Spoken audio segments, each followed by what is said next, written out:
Welcome to The Power and the Pain, where your past isn't your prison. It's the fuel for your purpose. I'm Greg Pihs, combat veteran, NLP trainer, and your guide to turn trauma into triumph. This is The Power and the Pain. Let's go.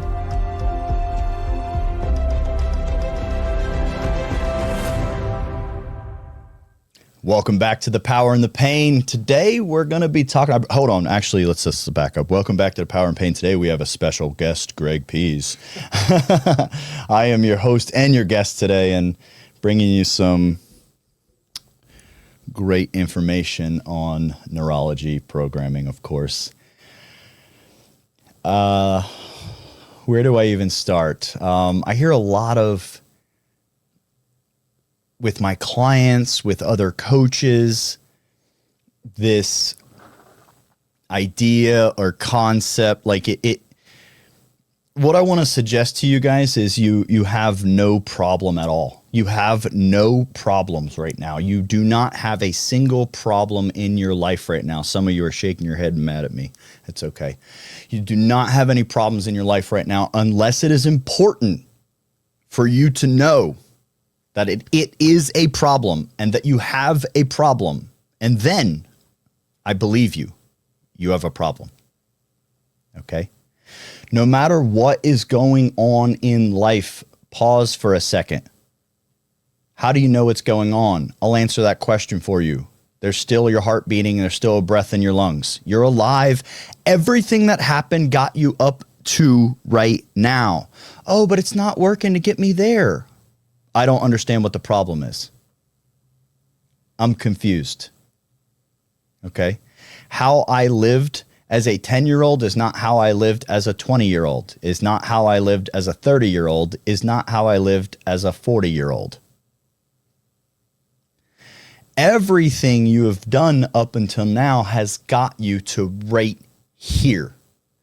And if life never gave you an opportunity to grow, evolve, or ascend, then you would have been able to stay at that one level comfortably until you passed the physical form. However, welcome to the party. It's not like that.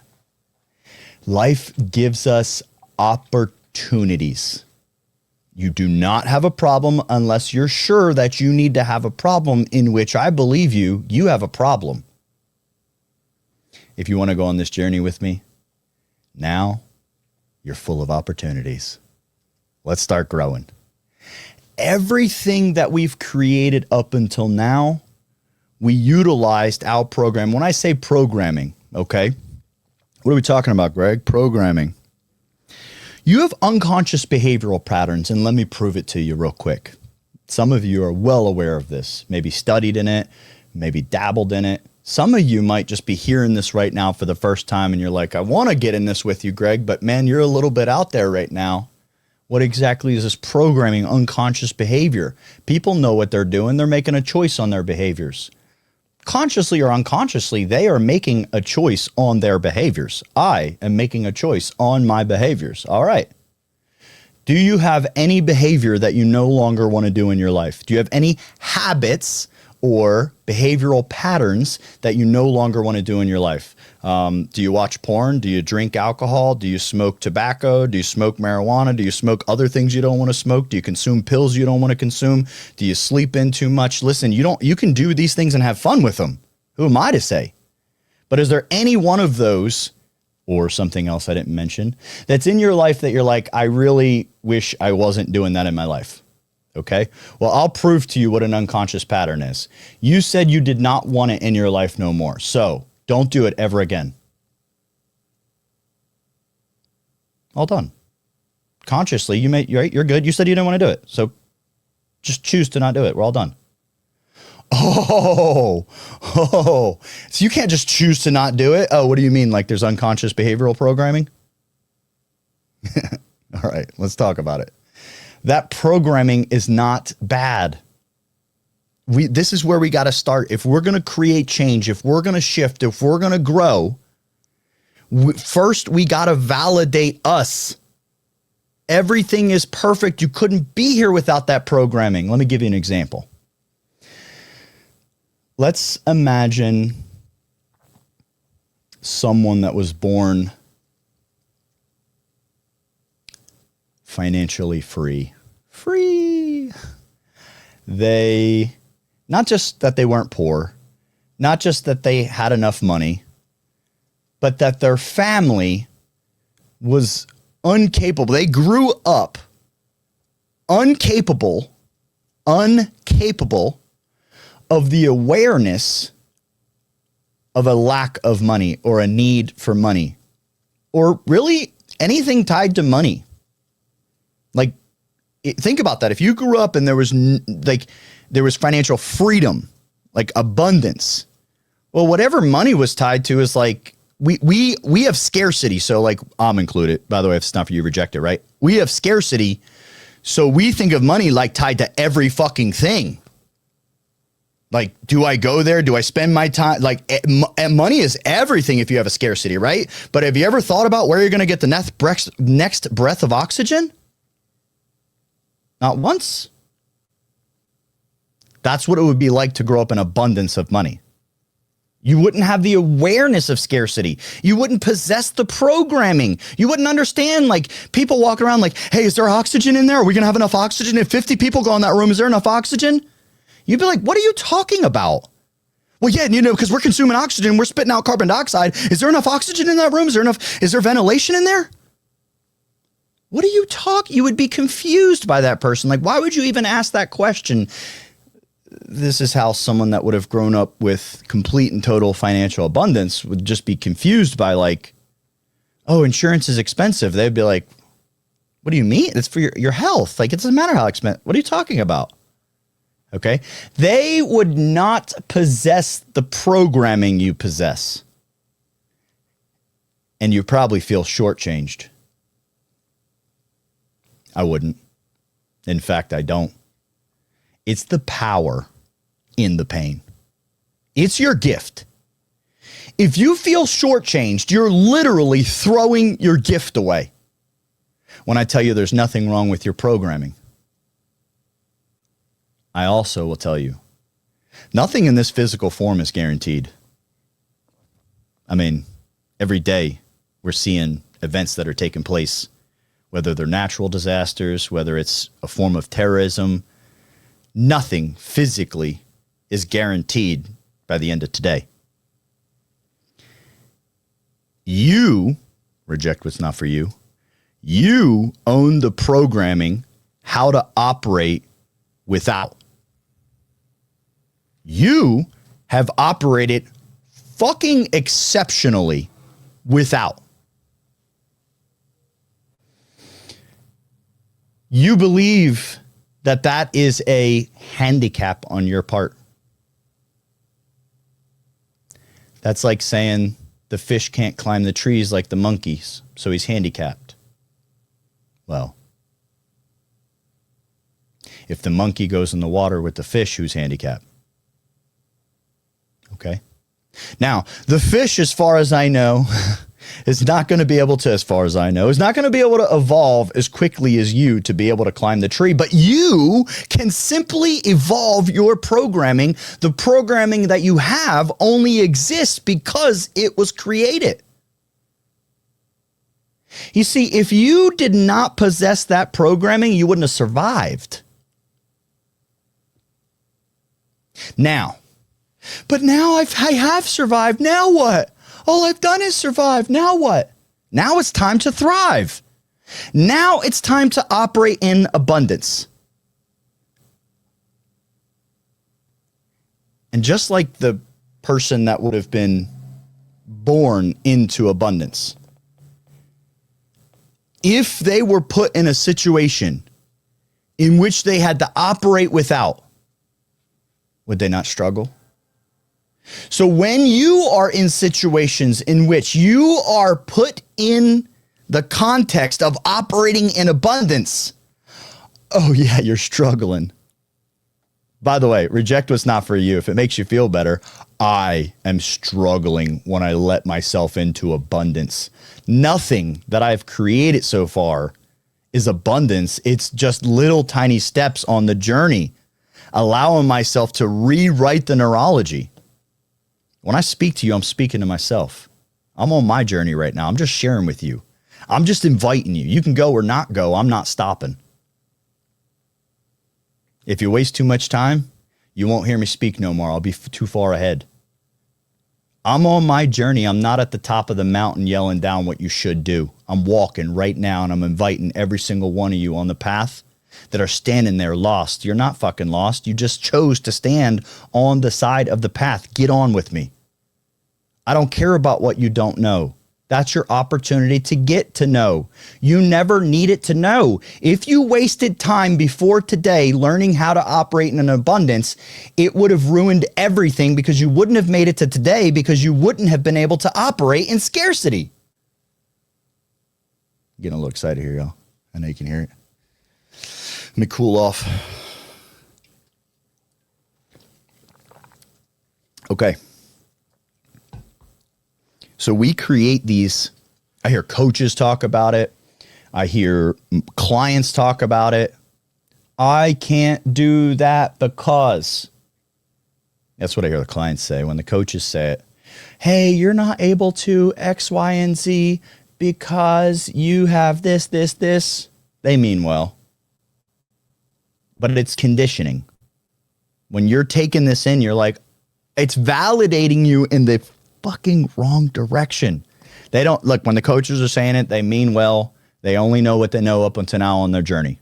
Okay. I only know what I know up until now in life. And I am exceptional when it comes to human algorithm, human behavior, human psychology. I don't know what to tell you why, but listen, it's my burning passion. I study it. I live it. This is what I do. People are only where they are on their journey. When people are, hey, you can't do this because, hey, you're not hitting this because, hey, you're struggling because, they're trying to make a marketing call to action to you. Listen, I just want nothing's wrong. They're a coach. If you feel connected, they can help you. Go connect with them. Go get better. The dilemma with these messages are, no one's wrong. No one's wrong. I want to settle and reset your neurology today with this podcast right now. What's going on is it is validating you in the wrong direction. You hear this message and you go, yep, see, even a coach said it. The reason why I'm not making money getting up, stopping my addictions is because that is not true. It's not actually true. Again, everyone means well, okay? It's not true. And if it's not true, then what's true, Greg? The reason why you're not doing X, Y, or Z is because you have chose to not learn the programming yet. Everything, pardon me, everyone. Everything belched. All right, for those listening in, for those watching, you got to see me, forgive me. All right. Everything that is happening in your life right now that is uncomfortable, everything that's like, that you would label as a problem. If you want it to be a problem, I believe you. You have a problem. All of those things are knock, knock, knock. Hey, let's learn new programming so we can. The reason why you are not X, Y, or Z is because you have not chose to learn the programming for X, Y, or Z. You can keep hoping to get lucky. It's possible. Why not? The odds just aren't in your favor. Maybe it'll happen. If you're hoping on luck, make sure you're buying a lottery ticket every day too. If you're gonna win the lottery, you gotta buy the ticket. Look, I don't really gamble in luck, but it's a thing. I mean, anything's possible. So the 1%er might win. You know, even though it's favored for the 99, you can go for luck. Why not? However, the odds are much greater in your favor if you start looking at this from a, like, if you will, a statistical, like statistically speaking, like from an algorithm standpoint, which one gives me the most favorable potential outcome?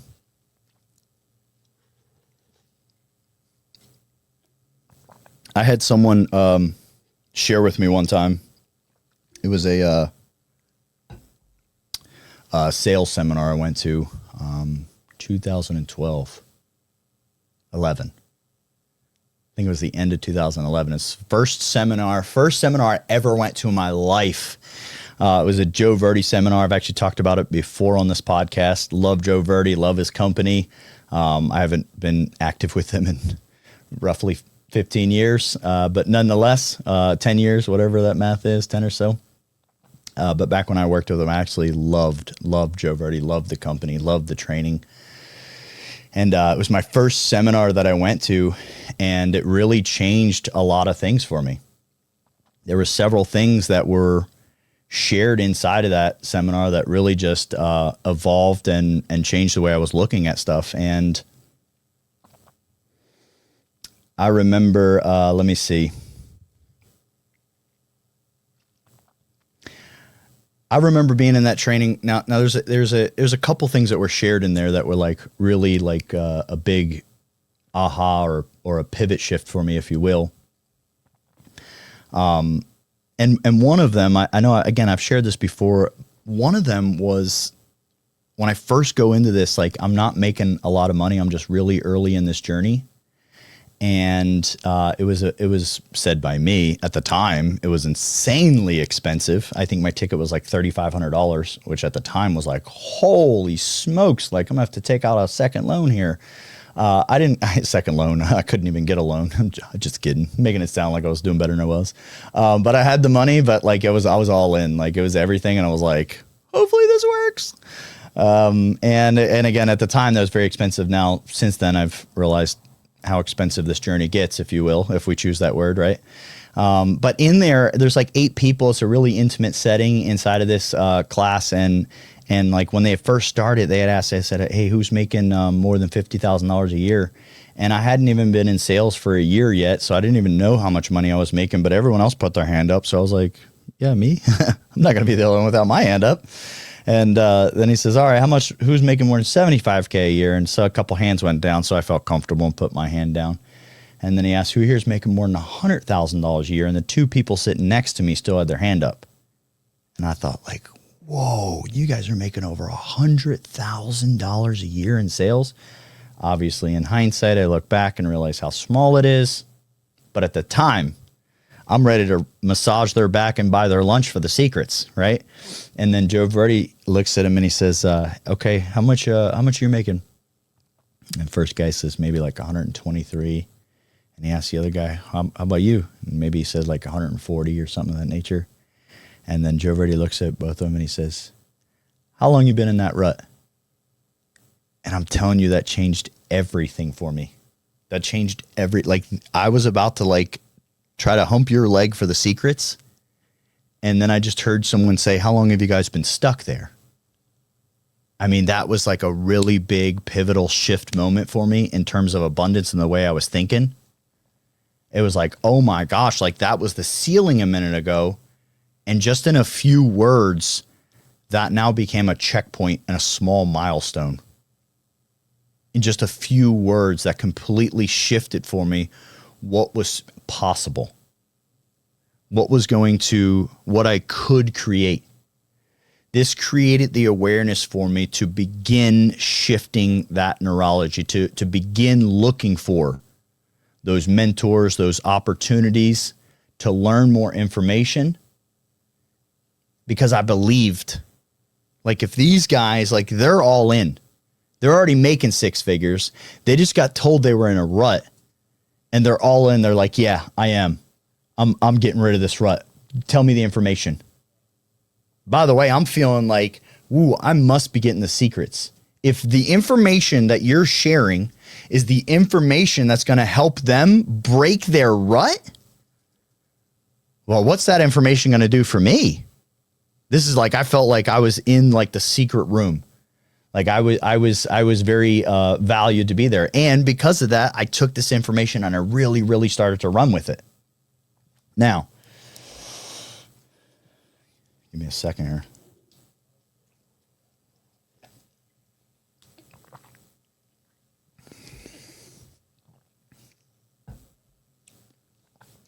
Everything that we've created up until today, everything that we have has allowed us to get to here. We have to create awareness. We need awareness for new programming and what's possible.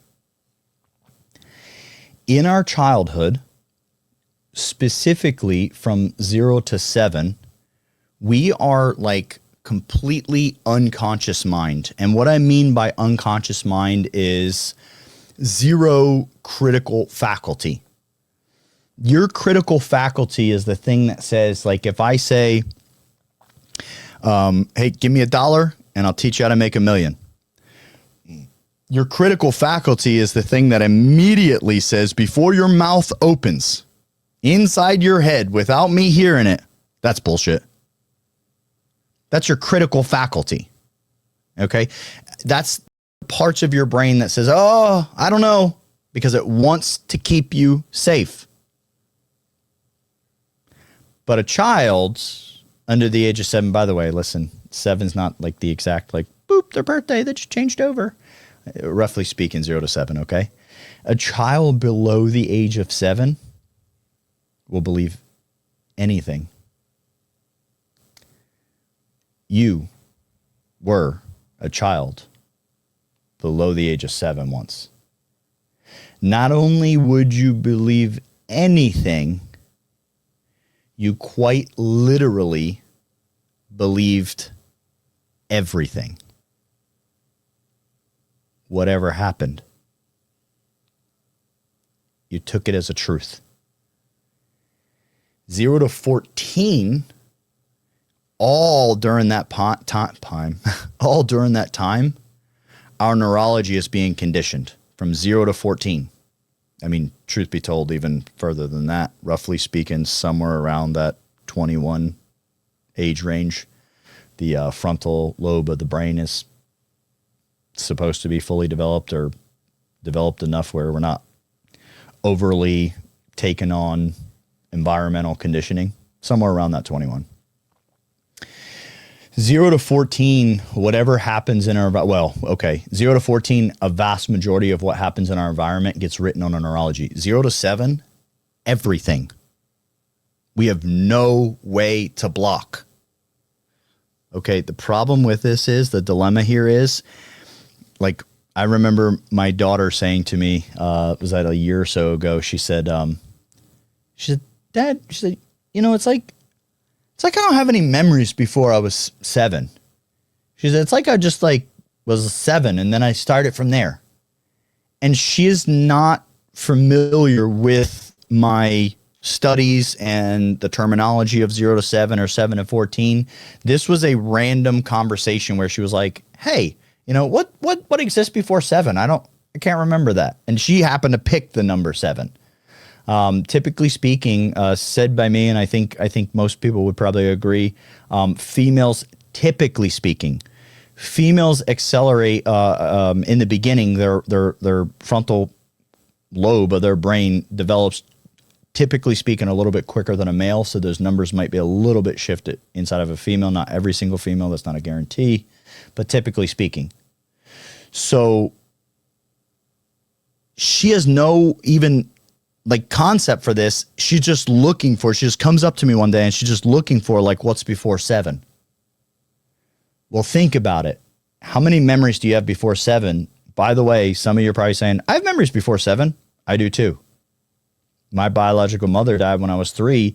I have like weird, faint memories. Like, I have completely described what our childhood apartment looked like, which we moved out of before I was 5 years old.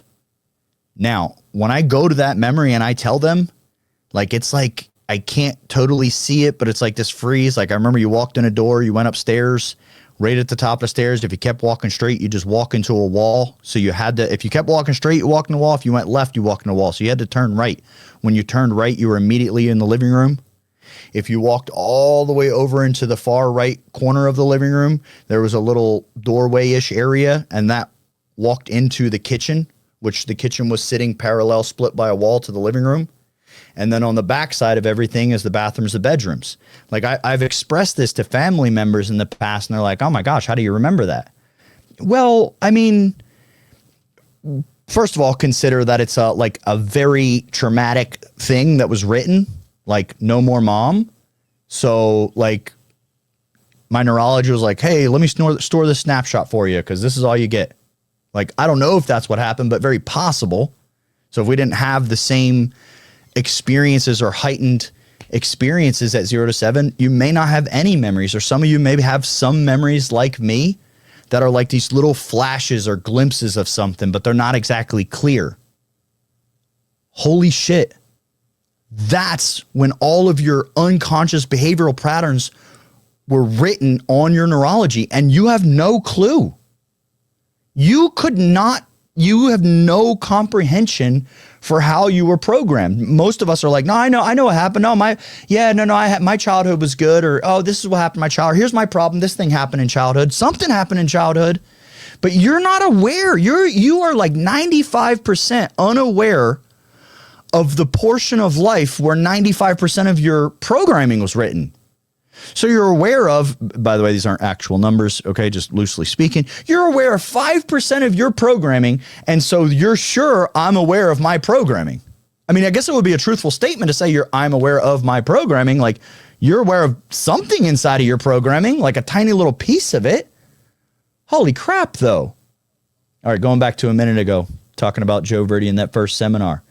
You can go after luck if you want. Why not? You can go after luck if you want. If you choose to take 5% awareness, again, not a literal number. If you choose to take 5% awareness of your neurology, of your programming, of your unconscious behavioral patterns, and take that amount of information and then go create whatever success is for you, you're hoping to get lucky. Why not? Have fun, buy a lottery ticket every day just in case luck comes your way. When I went to that Joe Verdi seminar, in addition to finding out the guy making $150K a year was in a rut, in addition to that, Joe Verdi shared something with me that was like, whoo, another one like, man. He said, listen, if I gave you $100, let's say I'm sharing this to you now because I'm sharing this to you now. Let's say I give you $100 and we're in Las Vegas and I give you $100, but you have to go spend it on slot machines, every penny of it. And you can keep any of your winnings, but you have to spend every penny of the $100 I gave you. Any money you win is yours. If you win no money whatsoever, you owe me nothing. And you walk into the casino, and along the casino wall are all the slot machines. And just above the slot machines, there's a sign with a number. And the number has a percentage next to it. 10%, 43%, 2%, 98%, 71%.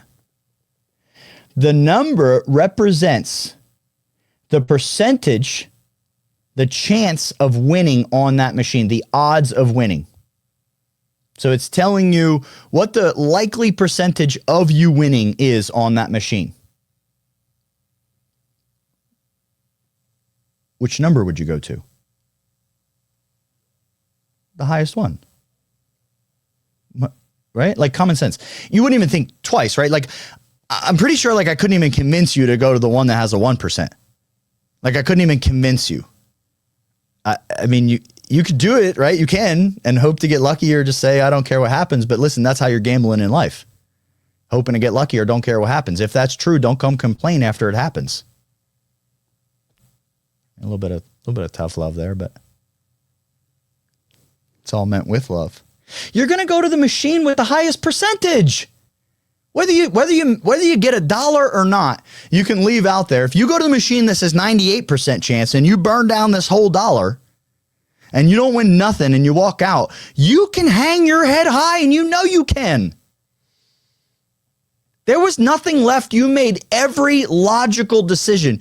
You did everything in your power to leave with abundance. Abundance was not in your cards today. Come back tomorrow. Hell, come back tomorrow and play that 98% machine, and your odds are even greater in your favor for the fact that you didn't win today.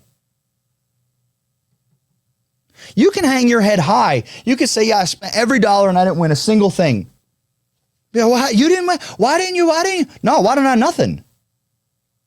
I went to the machine with 98%. It would make no sense to go to a lower machine. If you want to go to a lower machine, go to a lower machine. Yeah, but you didn't win anything. Nope, not today. I don't see a problem. But if you want a problem, I believe you. You can have it. If you're going to create something that you have not created yet, you're going to need programming that does not exist yet. If you keep looking at your old programming, I said if you keep looking at your old programming, if you keep looking at your old programming and trying to fix it, you won't look at your new programming and build it. You don't have a problem, you have an opportunity. Unless you know you have a problem, I believe you, you have a problem. Looking back at the programming that got me all the way to here, looking back at the programming that got me all the way to here, and trying to figure out how to fix the perfect programming that got me to here, trying to fix the perfect programming that got me to here is hoping to get lucky. It's taking the $100 into the casino and going to the 1% machine and saying, so what? People still win. It can be done. Hey, I believe in possibilities too. Tear it up. It's all yours. I don't want to stop you. The odds are much greater in your favor. Do you really want to go forth playing with luck, or do you want to go forth playing in favorable odds? Whether you win or not, if we go to the favorable odds, we can hang our head high knowing that we made the best decision. All right. I know some of you are drifting right now and you're saying, well, Greg, if we don't look back on the past, we can't, amend or make new or Okay. Look back on the past. Just don't keep looking back on it. Look back and see what has gotten you to now. Validate yourself, how awesome that was to be able to get to right here, right now. I had some messed up programming said by me once upon a time until I got here. And I look back and I realize, wow, said messed up program ensured that you made it through graphic childhood abuse. My son is 10 years old. I don't understand to this day how I survived homeless, if you will, running away at his age in New Jersey, sleeping on the streets, in the woods, eating out of trash cans. I told my wife, there was a couple occasions that, to this day, they are it's not like the memory when I was, of the childhood apartment. It's like a very clear, high definition movie that is freaking 5D. I can feel it in time. I can feel it viscerally. There was a couple occasions where I thought I was going to freeze to death sleeping outside at the age of 10, 11 years old in New Jersey. I don't know. I look at 10-year-olds and 11-year-olds today and I'm like, I don't know how, how does that, I can't fathom them doing what I did. I can't see it. I can't see it. Anytime I look at a 10 or 11-year-old, I'm like, they wouldn't, if we put them through what I went through, we would know that it was imminent death.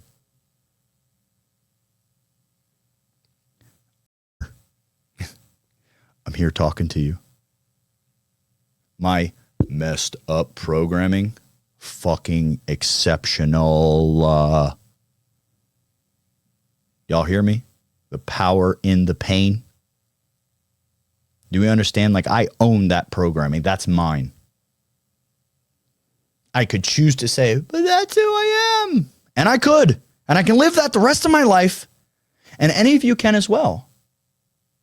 I'm just saying, be happy with it if you're going to. If you're going to go forth like that and then turn back every day and complain about the day, come on, man, we can change. I decided we change. We can change our programming.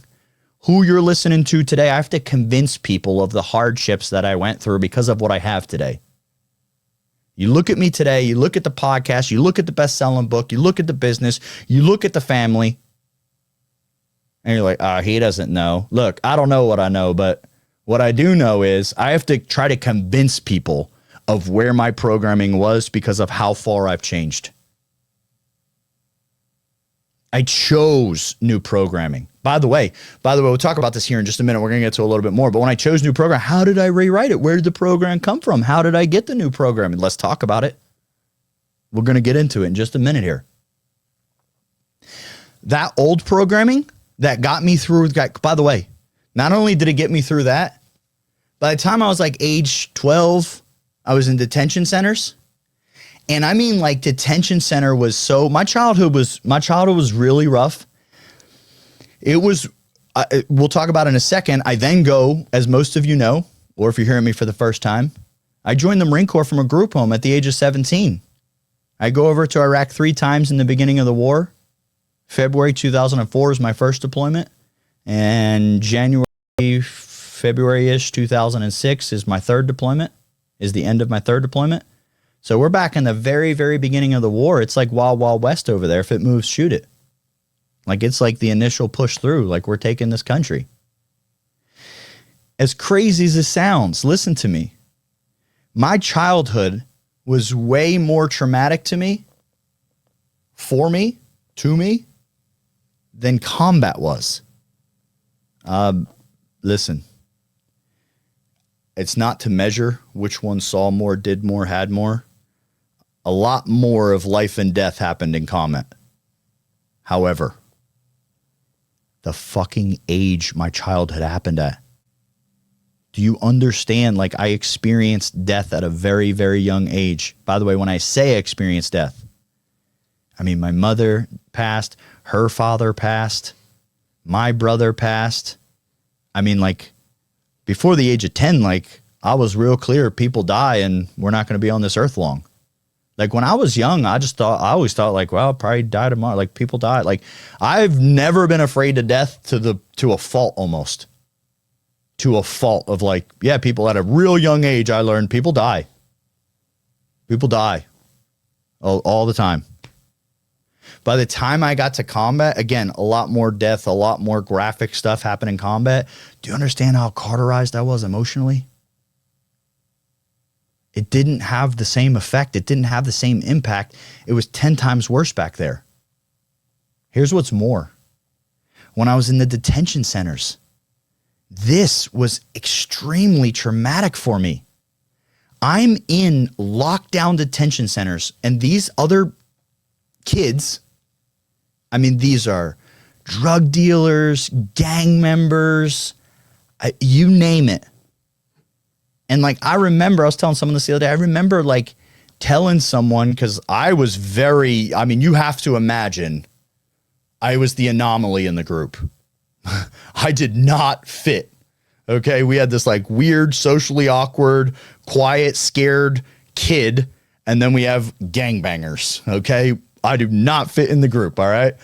And I remember talking with someone one time, like telling them just a little tiny bit. Because, by the way, when I'm in detention center, at this point in time in my life, it's still not, no one knows that I've been abused. I'm just a bad kid that ran away. That's why I'm in a detention center. Okay.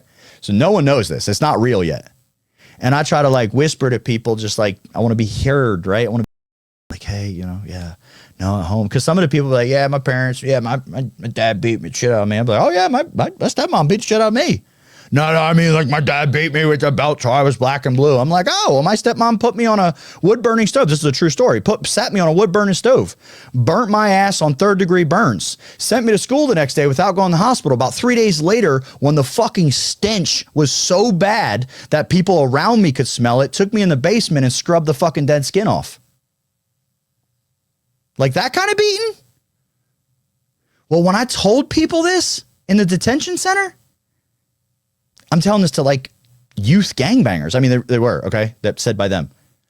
They're looking at me and they're like, oh, I'd have fucking killed that bitch, blah, blah, blah, blah. And I'm feeling smaller and smaller and small. I let it happen? I should have stopped it? Oh, fuck. Extremely traumatizing. I mean, because everyone are like, oh, I wouldn't have took that fucking shit. I'd have fucking did this. I'd have did that. Ain't no way that bitch done that to me. And I'm sitting there like, yeah, no, I didn't let her do it. I ran away. Feeling like this fucking big. I mean, talk about traumatic. Was like, woo! Then I go to combat, Marine Corps. It's like fucking suck it up, buttercup, charge the hill. So I'm like, all right, yeah, suck it up, buttercup, charge the hill. Let's go. Rah, rah, rah. This created a warrior archetype complex for me. Most people know me today. That if you had to guess, like he's a warrior complex. I was born a peacekeeper. I tried to serve my stepmother. I wanted her to be happy so she would stop hitting us. I felt bad when I found out that attacking her was an option. See, as a child, I didn't ever attack her. It didn't cross my mind. I didn't possess the archetype, the coding, the programming. But as I go through detention center, go through military, we establish this warrior complex. I stand alone. I trust no one. I'm disciplined. If I go on the job gets done. If I say it's so, it's so. If it comes out my mouth, it becomes reality. And I did very well with that program. By the way, that's a new program. Started as a peacekeeper. Adopted the complex or the archetype of the warrior. By the way, can you imagine that the warrior helped me? I mean, taking off, doing things. Let's go. Until it didn't. The warrior helped me for like 10 years. Until it didn't. And then I had to evolve again. I had to choose to evolve again. I didn't have to. But I did choose to. I wanted to create something else. Like, I was proud of being the warrior. I was proud of knowing that I could stand tall. I can walk alone. I do not need company. I do not need expression to others. I do not need to be seen. I do not need to be heard. I do not need validation. I do not need platitudes. I am a machine. I used to tell myself that. Like, I used to do bodybuilding. I would literally say to my wife, like, man, I don't know how you do that. And I'd say, I'm a machine. I don't miss what I don't have. I brainwashed myself into believing that. I was a machine. I don't need what humans need. That shit's weak. It carried me. See, we could say that's a problem because, like, if someone owned that archetype and they've like maxed that archetype out, we'd then say, see, the reason why you're not this is because you have that. But if you're talking to me, I'd say the reason why you made it all the way here is because you have that. If you'd like to go somewhere else, we just got to form a new program. You don't have a problem unless you want one. I believe you. Then you have a problem. To me, you've been blessed with this opportunity in this very chapter to discover that there's new programming available. The warrior got me very far in life.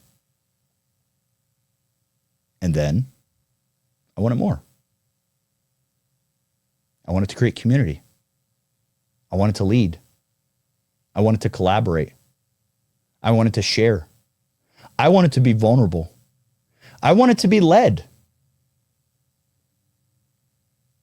I had to allow myself to, again in life, discover new programming. Now, when we look at the discovery of new programming, like, okay, I don't even know exactly what my programming is. How do I discover new programming? How do I install new programming?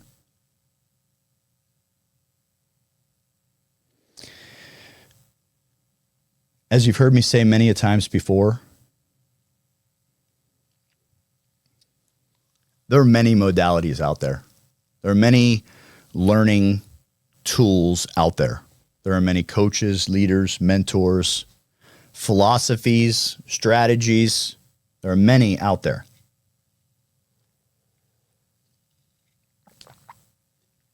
All of them are right, and none of them are wrong. So the one that's going to work for you is the one that you can digest. Which one is it, Greg? Oh, I don't know. Just go check. If you're sure you don't like it, please don't try to convince anyone else and get them to believe you. Please trust yourself. You don't like it. Please go to the next one. And if you're sure you don't like that one, please don't waste an extra minute. Trust yourself and go to the next one. You can't do this and not find the modality that speaks to you. I'll say it again. You can't do this and not find the modality that speaks to you. So what I'm saying to you is, if you do this, you will find the modality that speaks to you. Ding, ding. All right. Now, about a little bit over a year ago, I started working on this idea based on everything that I've studied and learned through NLP to create this personality assessment for people.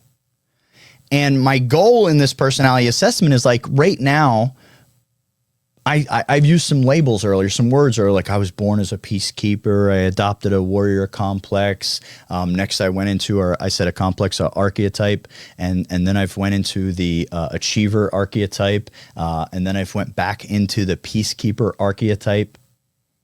Well, how do I even know what my programming is? Because it's unconscious programming. So how do I even, like, Greg, if I listen to you, it is programming that I'm unconscious of.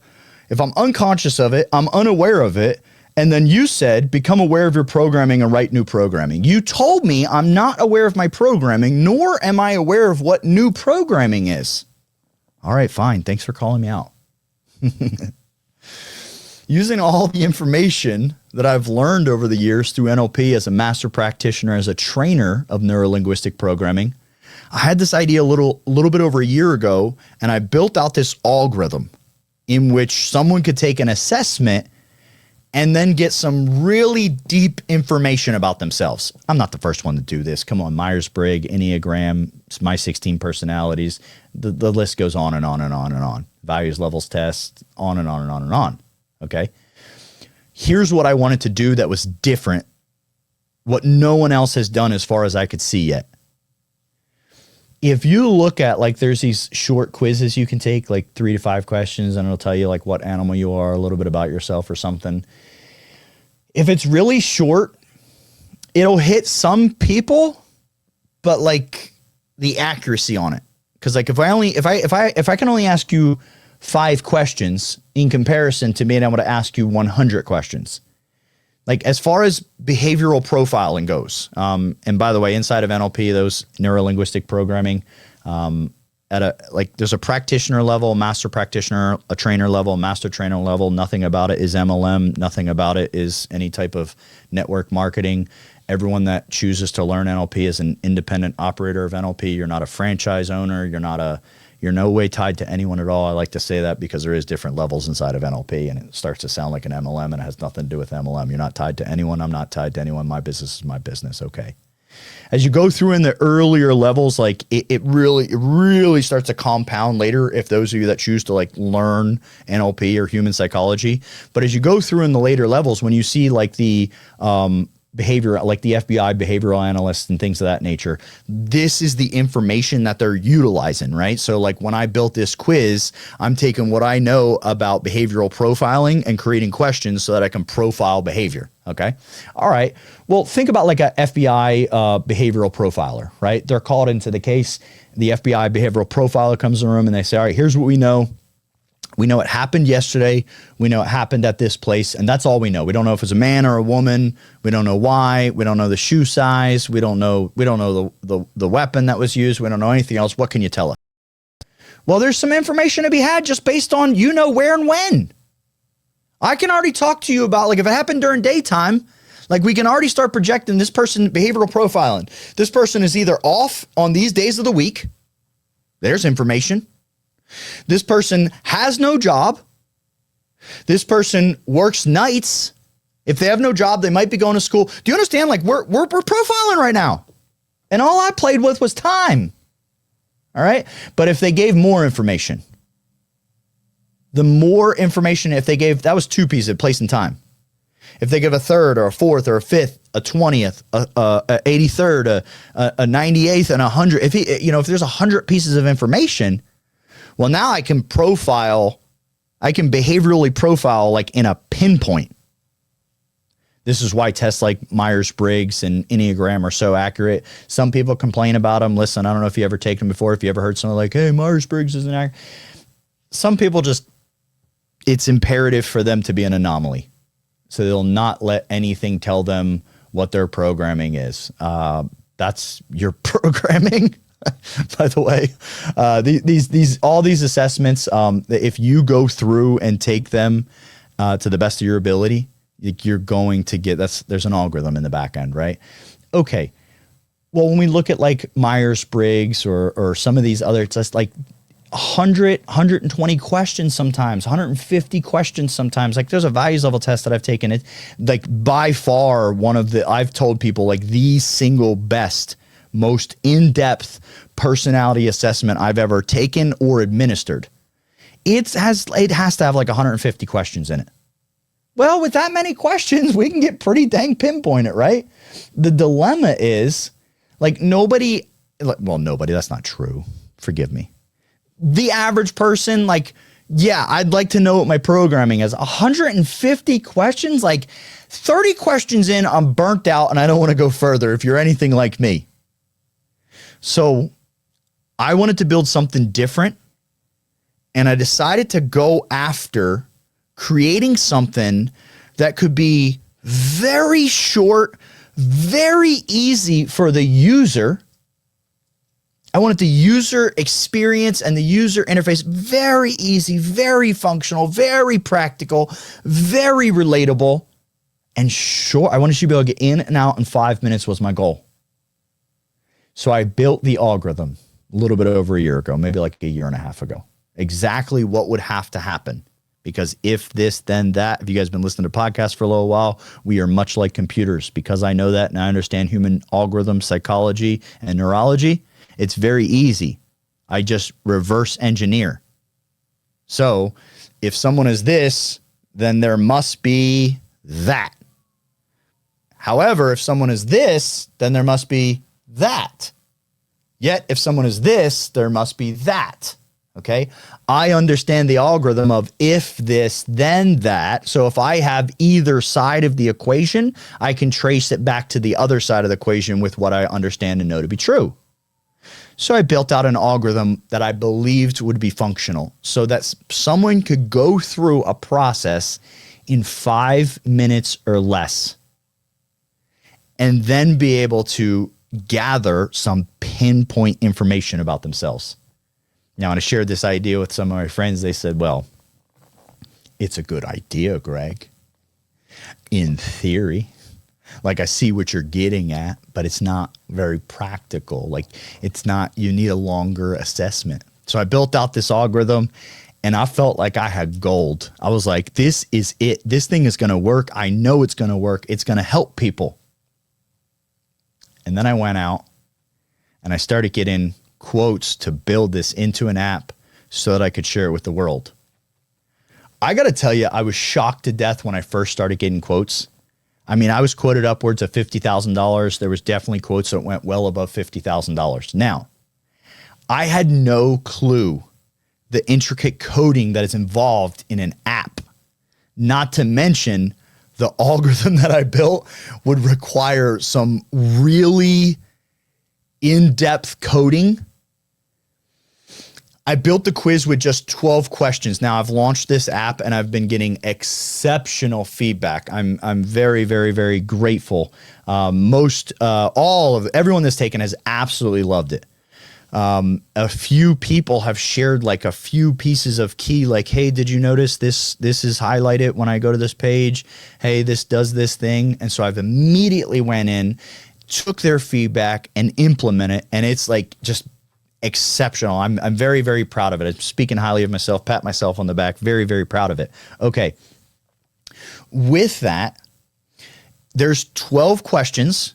Everybody the feedback that I've gotten, people are going through in 3 to 5 minutes max. I had a gentleman go through in like 5 minutes, and he said, I'm a slow reader. He said, so I was very happy that I was able to get through in 5 minutes. Most people are telling me they're getting through in like 3 minutes. You want to go through quickly. Don't overthink it. Read the question, and each question has 5 potential answers. So it's just pick an answer. That's it. You don't even have to you don't have to type it in an answer. You just pick an answer, right? Of this, so I want you to think about this. There's 12 questions. There is 5 answers to each question. This is 60 potential combinations for, actually, there's more than that, actually. There's 60 potential combinations, but if we actually start altering, like someone could pick option 1 on question 1, 2 on question 2, 3 on question 3, and if we went through like that, there's a potential of 60 different ways in which they could pick 2 on 1 and 1 on 2. What does that mean? How does that change what they get as an output? So in-depth coding, okay? Just really in-depth coding. So about a year ago, I get this quote, and I'm not in a position to stroke a check on 50 grand, and I want this app. So I put it on my vision board. I told my wife, I don't know, I'm going to manifest this app. And it's funny because I literally said a year ago, it's actually just less than a year ago. It's maybe 10 months ago this was happening. I literally said, I'm not manifesting $50,000. I do not need $50,000. If I had $50,000 today, I would have to lose that $50,000 and go through steps to get the app. So I don't need $50,000. I don't even want $50,000. I'm manifesting the app. I want the app built. Universe is unique. Probably about a month and a half ago, maybe. I'm pretty, for those that some of you know, and for some of you not, I'm an early adapter and strong user on AI. It's here to stay. So do I think it's good or bad? No, I think it's indefinite. So I would start learning, because if not, you're going to be behind the curve really, really soon. And one of my favorite quotes says, during times of change, by the way, AI is going to change everything. During times of change, the learners will inherit the earth, and the learned will find themselves beautifully equipped for a world that no longer exists. Don't be the learned, keep learning. Okay. Heavily operating in AI, early adapter in AI, doing tons of things in AI. So I have a buddy of mine reach out and he says, hey, check out this Lovable platform. By the way, for those of you listening, if you want to check it out, Lovable. By the way, some of you are probably listening and say, oh, I use Claude, or I use Vibe Code, or I use, I think this one's better. Hey, if you're already rocking one, I think they're all awesome. If you're wondering how the heck did he do it and how do I do it, look, I'm sharing the secrets. Remember, I told you, I'm on my journey, and I'm just calling anyone in on the sidelines. Follow me. Let's go. I'll give you everything. We're going to the top all together, right? I'm not at the top yelling down at you guys. Here's what you should be doing. I'm like, hey, here's what I'm doing right now. Get on with me. Keep following me. Take whatever you want. By the way, I'd love for you to share back with me what's working for you. All right. So I went into Lovable. I check it out. I bring my algorithm in there, type it out. Lovable is an AI platform that writes app coding. It wrote the coding. You can use a free account on Lovable. If you do, you only get 5 credits a day. Each day, those 5 credits are re-upped, so you have to wait, however long it takes you to do your free, that manner. I went with a pay-to-pay plan. I don't know. It's nothing. It's like $10 a month, $20 a month. I don't know. Whatever it was. Maybe it's 30 or 40. I don't know. It's nothing. It's nothing in comparison to 50,000. The app is now fully launched. Right now, I've been launched for just a couple weeks, collecting feedback. I'll make sure for those of you watching, we'll go ahead and we'll get that app link put in there at some point in time. So just go down, just check into, actually, if you're listening to the audio, if you go to our YouTube channel, Success After Trauma, I'll make sure the link is in below there. And if you're watching this as a clip on a social media channel, then I guarantee the link is just below in the comments. The app is live. I'd love your feedback on it. However, for you, let's rewind a few minutes. Greg, it's unconscious programming. You told me to discover my programming. Because it's unconscious, I'm unaware of it. You told me to become aware of what I'm unaware of. Thanks. How do I do it? There's many ways. There's many assessments out there. There's many modalities out there. Instead of saying, hey, go find a way, I quite literally built a way for you. How else are you going to discover what you're unaware of? Take this childhood archetype assessment. It is 100% free for those listening. And just so you know, when you go in, you'll click a button that says, I want to take it. It'll ask you for your first and last name. That's it. Not your phone number, not your email, nothing else. It'll ask you for your first and last name. When you put your first and your last name in, I don't even know that you're in my app. It'll then take you to the quiz. You'll go through the 12 questions, answer the 12 questions. Then it will say, would you like the detailed report? Put your email in. You'll just put your email. That's it. You put your email in. Then it will show you the detailed report, and the detailed report will get sent to your email. That's it. You're not signing up for anything. There's no follow-up emails. There's no pitches. This is for you. Take advantage if you'd like. It'd be awesome if you'll share feedback. Just let me know. You can send me an email, text message, Facebook message, what your experience was. If it was super awesome and everything was amazing, please share it because it makes me feel awesome. If you notice anything anything I want to know, like I said, I've gotten a handful of feedback from people. As soon as I've gotten this critical feedback from people, I immediately went in there and made these changes, and this thing is doing exceptional right now. Now, the second part that I told you is, hey, first we have to discover what is the current program. It's not a problem. Unless you need to have a problem, then I believe you. You got a problem. First, we're going to discover what is the current programming. Then we have to learn new programming. Not just learn it, right? Not just like, oh, there's all types of programs out there. No, we need to learn the new program that will take us to the next level. Now, inside of this app, everything is fully functional and fully built out. On the back end, I am now building out a part 2 assessment. Based on the part 2 assessment, it will very closely mirror what you're going to go through in part 1. Based on the part 2 of this assessment, as soon as it's live, it'll be published in the app. If you have the app, you'll be able to go check it out. Right now, the app is, by the way, I'm calling it up. The app is not published into the App Store right now. I am running it as a link currently right now because I'm still doing back-end tweaks and build-out stuff. Once that's totally done, we will be publishing this on Apple and on Android.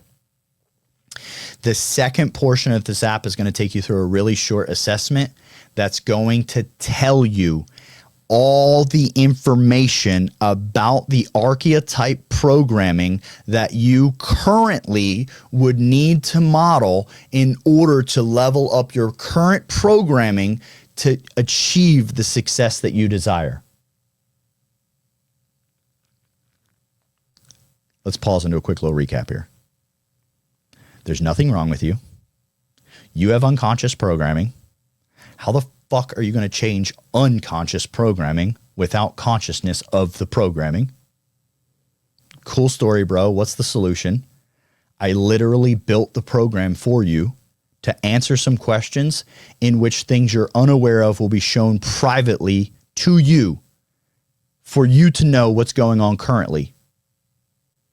In order to create change, what got you here is not what's going to get you there. You need to learn about a program you have no awareness of. How are you going to learn about that program? It's the needle in the haystack. That's the second portion of the app. It's going to tell you the exact program, not the name of the program, not the label of the the behavioral algorithm, the behavioral profile of that archetype that's going to serve you most right now in this chapter. That's not for the rest of your life. There's another chapter. Now, once you have the behavioral algorithm, the behavioral profile of this new archetype that serves you, with no help and nothing else, you can begin a modeling process. This is how you learned to walk when you were a kid. You looked at stuff and then you tried things and you fell until you learned how to just wobble around and walk. And then you were able to walk pretty good. And then you started running, and then maybe you started doing backflips and all kinds of other crazy stuff. You modeled. That's how you learn how to walk. How did you learn how to talk? You didn't have you didn't have critical faculty. So you didn't have comprehension skills. When you learn how to talk, you were not learning how to talk. You were mimicking. You were mimicking what someone else did. They went, "Wah," so you went, "Wah," and then they went, "Yeah." And you're like, "Wah," and they went, "Yeah." And so you kept making that sound. You didn't understand meaning for that sound. You were just modeling that sound. Later on, you understand context for that sound. In the beginning, you were just modeling. So once you get the second portion of this app completed and it tells you what that behavioral profile looks like, first, just start modeling those behavioral patterns. If you're really interested, really committed in change, go find a program, invest in yourself, and never look back. All right. I had fun sharing that with you guys this week. You thought of someone during this episode, do me a favor, reach out to them, tag them, share them, have them listen to this. Make sure you like and subscribe. Make sure you come back next week. I got some really cool guests lined up for the rest of this month. Be great. It's already in you. If this hit you deep, trust that. Your pain has power, and your story isn't over. Follow, share, and send this to someone who you think might benefit. I'm Greg, and this was The Power in the Pain. Keep stepping into your power.